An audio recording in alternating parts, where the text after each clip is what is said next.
മലയാളികളുടെ പ്രിയപ്പെട്ട താരമാണ് ഉർവശി. മലയാള സിനിമയിലെ പകരം വയ്ക്കാനില്ലാത്ത താരമായാണ് ഉർവശിയെ ആരാധകർ കാണുന്നത്.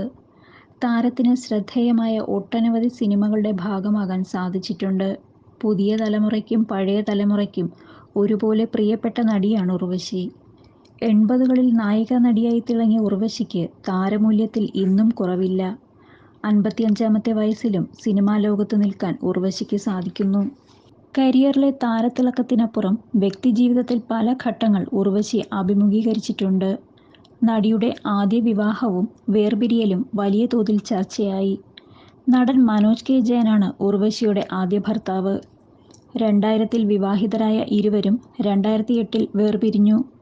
തേജാലക്ഷ്മി എന്നാണ് ഇവർക്ക് പിറന്ന മകളുടെ പേര്. വിവാഹമോചന സമയത്ത് പല ആരോപണങ്ങളും വന്നെങ്കിലും പക്വതയോടെ ഇത് അഭിമുഖീകരിക്കാൻ ഉർവശിക്ക് സാധിച്ചു. മുൻ ഭർത്താവിനെതിരെ ഒരിക്കൽ പോലും നടി പരസ്യ ആരോപണങ്ങൾ ഉന്നയിച്ചിട്ടില്ല. ഇതിൻ്റെ ഉദാഹരണങ്ങളിലൊന്നാണ് മുമ്പൊരിക്കൽ ഉർവശി നൽകിയ ഒരഭിമുഖം.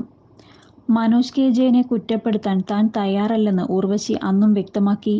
തൻ്റെ ഭാഗം ന്യായീകരിക്കാൻ താൻ ഒരിക്കലും ശ്രമിച്ചിട്ടില്ല. തൻ്റെ കുഞ്ഞിൻ്റെ കാര്യമേ സംസാരിച്ചിട്ടുള്ളൂ, അല്ലാതെ മറ്റൊരാളെ കുറ്റപ്പെടുത്തിയിട്ടില്ല. വേറൊരു സ്ത്രീയുടെ ഭർത്താവാണ്. അങ്ങനെ സംസാരിക്കുന്നത് മര്യാദയല്ലെന്നും ഉർവശി വ്യക്തമാക്കി. മനോജ് കെ ജയൻ മറ്റൊരു വിവാഹം ചെയ്തതിൽ തെറ്റില്ലെന്നും ഉർവശി അന്നു പറഞ്ഞു.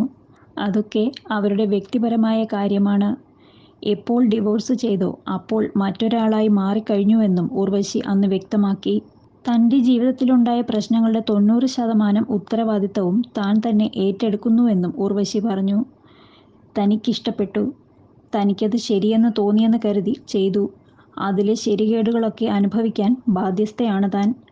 അതിലെൻ്റെ മകൾ വിഷമിക്കുന്നത് മാത്രമാണ് തന്നെ ദുഃഖിപ്പിക്കുന്നതെന്നും ഉർവശി വ്യക്തമാക്കി. മാധ്യമങ്ങൾ തന്നെ അനാവശ്യമായി വിചാരണ ചെയ്തു എന്ന തോന്നലില്ലെന്നും ഉർവശി പറഞ്ഞു. ചിലപ്പോൾ നമ്മുടെ സ്വകാര്യതയിൽ പുറകെ നടന്ന് ശല്യം ചെയ്യുന്നു എന്ന് തോന്നും. പക്ഷേ അവർക്കും അവരുടെ ജോലി ചെയ്യാതെ നിവർത്തിയില്ല. മീഡിയ എന്നെ ഹരാസു ചെയ്തു എന്ന് പറയാൻ പറ്റില്ലെന്നും ഉർവശി പറഞ്ഞു.